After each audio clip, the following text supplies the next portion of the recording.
So when you receive the shipment container, you're going to have 6 zip ties in these holes here to protect it from opening up during shipment. For time's sake, I didn't put those on here, but you'll have to remove them before you open up the case. You want to unlatch all 6 latches and open up the case. Inside you'll see the 2 legs. This is the top leg because it has a tilting mechanism on it. And inside of here you'll see that there's a Ziploc bag with all the screws that you're going to need to assemble this. I recommend just dumping them out here on the ground.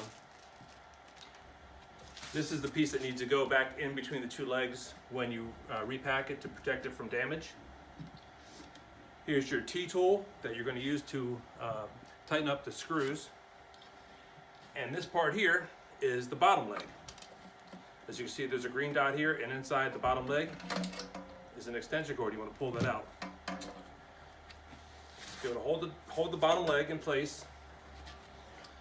You want to take the base unit with the green dot, match up the green dot here, and set it on top of the bottom leg.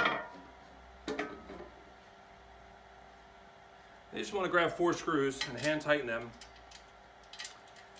into the bottom part of the leg.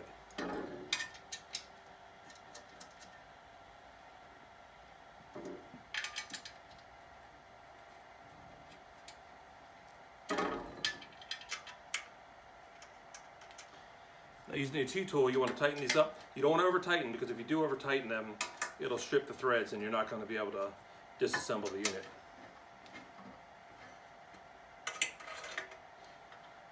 Once those are snug, you want to turn the unit over.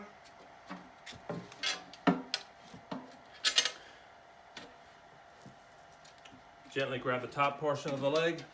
And inside here you'll see that there's the iPad charging cable. You want to plug that into the iPad brick. You want to take this black cord here and plug it into the brick that's inside of the top leg.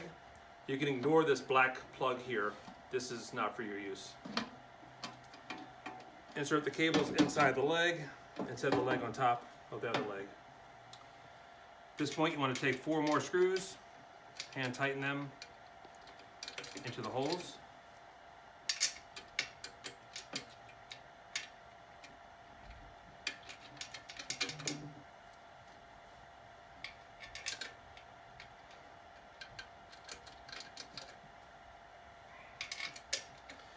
And again, using the T-tool,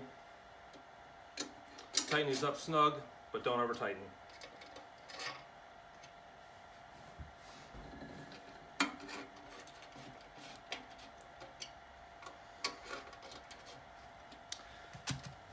The next step is to grab the head unit. The head unit has 2 leads coming out of it. I'm going to take these 2 leads and gently insert them through the hole in the tilting mechanism. It's best if you have 2 screws in hand before you pick up the head unit, so that you don't have to worry about dropping the head unit itself.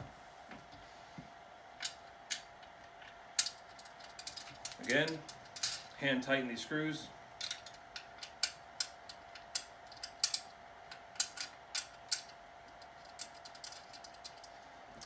And using the T-tool, tighten these up snug, but don't over tighten.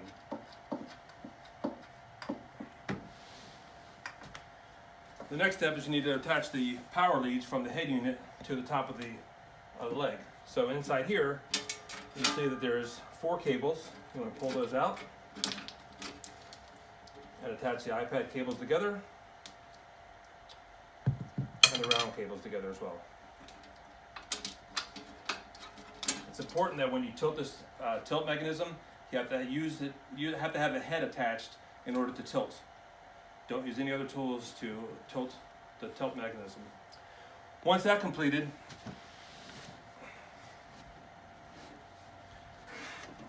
you want to lay the DigiPod down on the foam units here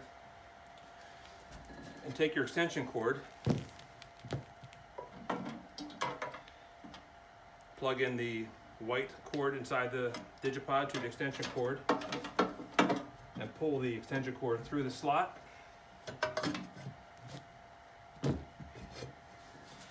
Tilt it back. Now you're going to have 1 extra screw just in case. So you can put that back in the Ziploc bag. The next step is to plug in the DigiPod to your AC outlet. In which case the iPad will turn on.